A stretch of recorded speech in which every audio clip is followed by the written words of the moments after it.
የዲጂታል ነፃነትን አሳልፎ ሰጠ። ክሪፕቶ ተከላከለ። ብር በየቀኑ ወረቀት እየሆነ ኑሮ አንገትን ሲያንቀው ብቸኛ የመውጫ ቀዳዳን ዘጉት። ለምን? አንተን ከኪሳራ ለመጠበቅ አሉህ። ግን እውነታው ሌላ ነው። ጥቂቶች ብቻ ባለሀብት እየሆኑ እንዲሄዱ ብዙዎች ድሃ ሆነው እንዲቀሩ ያደረገው ባንክ ነው። ኤጀንትስ ኦፍ ፖቨርቲ፣ ስፖንሰርስ ኦፍ ሰፈሪንግ ኤጀንት ናቸው። የድህነት፣ የመከራ፣ የቀንበር፣ የሰፈሪንግ ኤጀንት ናቸው። ቁጥራዊ ማስረጃዎችን አንድ በጣም አሳዛኝ ነገር ልንገርህ። አንድ አሳዛኝ እውነታ በዚች ሀገር መንግስት የወጣቶችን ህይወትና መስዋዕትነት ለጦርነት ሲሰበስብ ወይ ደግሞ አፈሳ በሚል ቋንቋ ወጣቶችን ለጦርነት ሲማግድ ህጋዊ ነው ይባላል። ነገር ግን የወጣቱ የወደፊት ህይወትና ሀብቱን ለማዳን ክሪፕቶ የሚባልን አሴት ወይ ደግሞ ዲጂታል አሴትን እየተጠቀመ የፊያት ገንዘብን መጠቀም ሲያቆም ደግሞ ህገወጥ ይባላል። ለመሆኑ እውነተኛው ህገወጥ የትኛው ነው? ወጣቱ ማፈስ፣ ወደ ጦርነት መጋበዝ፣ የሰውን ህይወት መቅጠፍ ወይስ የገንዘብ ነፃነትን ፍለጋ ላይ በዲጂታል አሴትና በክሪፕቶ ትሬድ ተሰማርቶ ገንዘብ መሰብሰብ? የትኛውን ህገ ወጥ የሚሆነው? በዛሬ ቪዲዮ እንመለከታለን። መንግስት ለምን ክሪፕቶ ይከለክላል? እውነት ለኛ አስቦልን ነው ወይስ ገንዘብ እንዳይሞትበት ነው?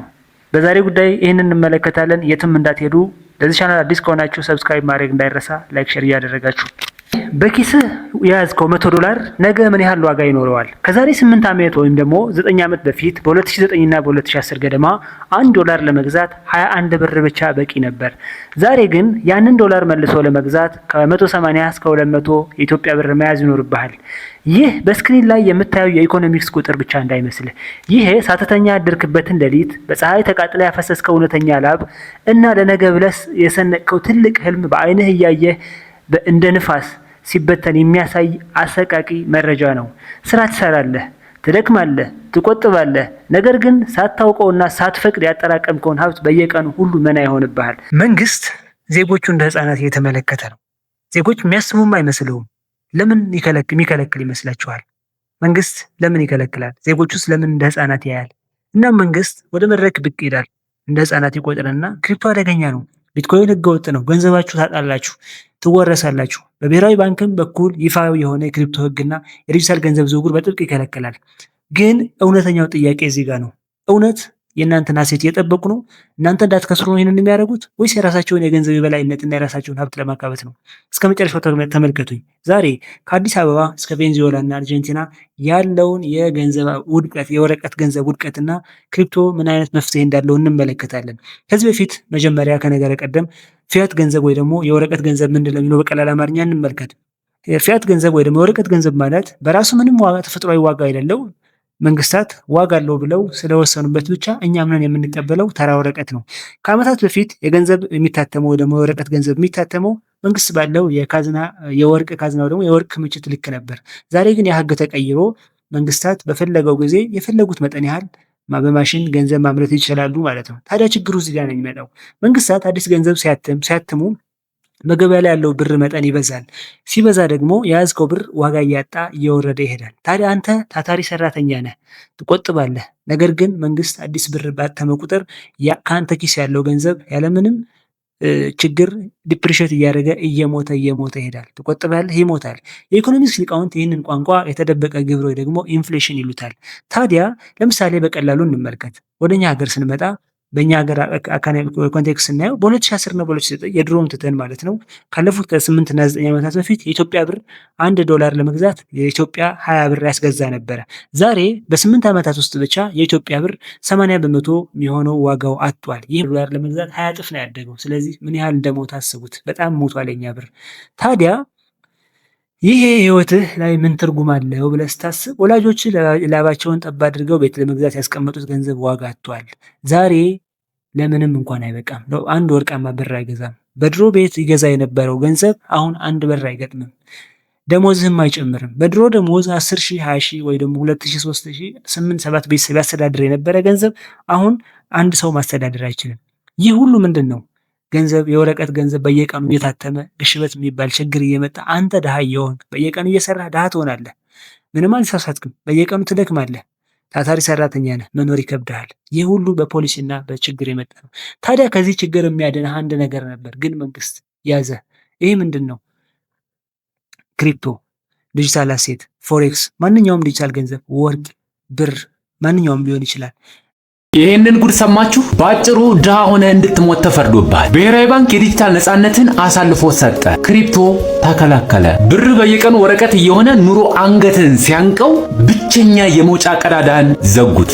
ለምን? አንተን ከኪሳራ ለመጠበቅ አሉህ። ግን እውነታው ሌላ ነው። ዓለም በዲጂታል ወርቅ ስትበለጽግ እኛን በወረቀት ብር አሰሩ። ብር ዋጋው ሲረክስ የድካም ውጤት በዲጂታል እንዳይቀመጥ ታገድክ። ይህ ጥበቃ ሳይሆን የኢኮኖሚ እስር ቤት ነው። ቴክኖሎጂን ጥቂቶች ብቻ ባለሀብት እየሆኑ እንዲሄዱ ብዙዎች ድሃ ሆነው እንዲቀሩ ያደረገው ባንክ ነው።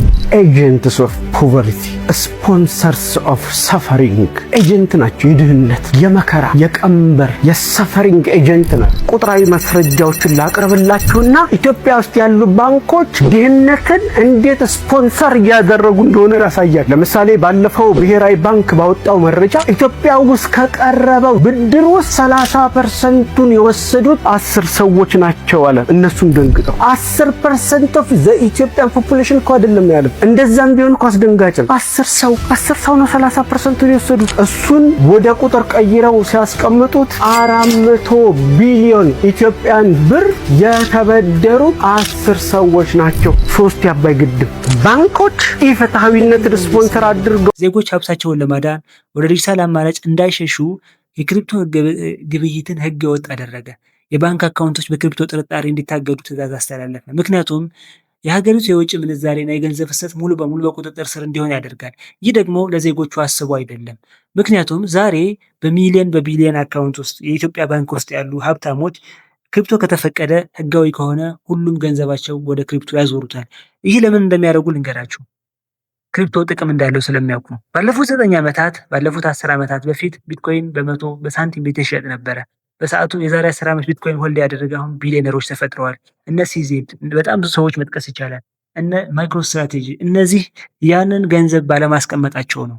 የኢትዮጵያ ብር አይደለም ዩኤስ ዶላር ወይ ደግሞ ዩሮ ባለማስቀመጣቸው ብዙ ሚሊዮን እጥፍ ሀብታሞች ተፈጥረዋል። ታዲያ ዛሬ መንግስት በኢትዮጵያ ውስጥ እንዲህ አይነት ሀብታም እንዳይፈጠር እንቅፋት እየፈጠረ ነው። ይህ ደግሞ ለራሱ ጥቅም ሲል ነው። ገንዘብ ማተሙ ይቀጥላል። የኢትዮጵያ ብር መሞቱ ይቀጥላል። ነገር ግን ይህንን ከዘጋሁት ሰዎች አብረው ድሃ ይሆናሉ ነው። እንደ ድሃ የሆኑ ልርገጣቸው አይነት ነገር ነው። ታዲያ ምን እናድርግ የሚለው ነገር ስንመለከት መንግስታት ገንዘባቸውን ከመጠበቅ ይልቅ ሀብታቸውን ወደ ስቴብል ኮይን ወደ ዩኤስዲ ቢትኮይን እንዳንቀይር ይፈልጋሉ። ምክንያቱ ይሄ ነው። ነገር ግን የኛ መዳኛ ምንድን ነው? ለምሳሌ በቬንዙዌላ ስንመለከት ገንዘባቸው በጣም በክሪፕቶ ያስቀመጡ ሰዎች በቬንዙዌላ በሺዎች የሚቆጠር ሚሊዮን % ግሽበት ሲፈጠር ገንዘብ እንደወረቀ ሲሆን ተርፈዋል። በአርጀንቲናም እንደዚህ አይነት ነገር ቢትኮይን ክሪፕቶ የገዙ ሰዎች ወይ ደግሞ ዲጂታል አሴት ላይ ያስቀመጡ ሰዎች፣ እቃ ላይ ያስቀመጡ ሰዎች ተርፈዋል። ነገር ግን መንግስትን አምነው ብራቸው ባንክ ያስቀመጡ ምን አበልቷቸዋል?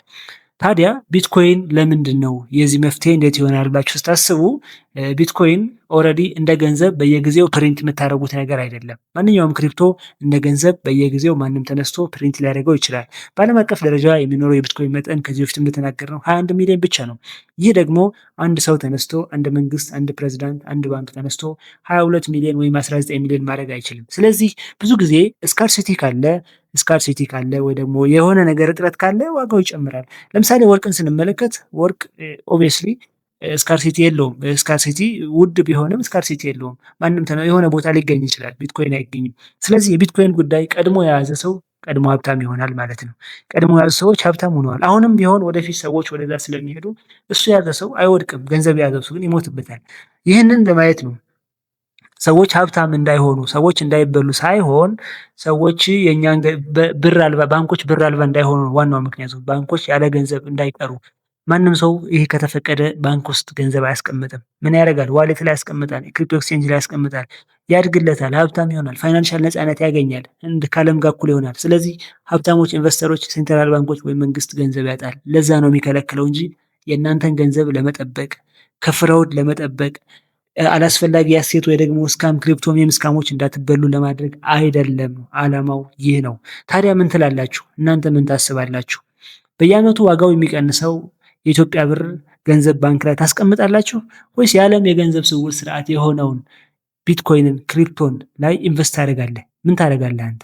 ቢትኮይንም ሆነ ሌሎች ክሪፕቶች የራሳቸው ዋጋ መዋዠቅ ከፍና ዝቅ ማለት ቢኖራቸውም ነገር ግን እንደ ፊያት ካረንሲ ሁል ጊዜ ወደ ቁልቁል ብቻ አይሄዱም።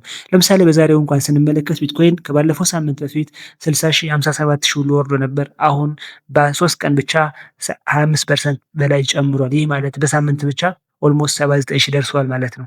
ታዲያ የኢትዮጵያ ብር ነው የየትኛው ሀገር ብር ነው ከፍ ዝቅ የሚለው? ዝቅ ብቻ ነው። ይሄኛው ግን ሊያድግ ይችላል፣ የመጨመር እድል አለው። ገንዘባችሁን አታጡም፣ ሁል ጊዜ ወደ ላይ ይሄዳል። በቢትኮይን ታሪክ በሚሊዮን ፐርሰንት ከ2009 ፈረንጆች ጀምሮ ባሉት 14 15 ዓመት እስከ 26 ሚሊዮን ፐርሰንት አድጓል። ገንዘብ ግን 90 በመቶ 99% ወደ ታች ነው የሚሄዱ። ሀሳብ አስተያየታችሁ አስቀምጡ። እናንተም ትላላችሁ። የሚመቻችሁን ሀሳብ አስቀምጡ። ቻናሉን ላይክ፣ ሼር፣ ሰብስክራይብ ማድረግ እንዳይረሳ። አመሰግናለሁ።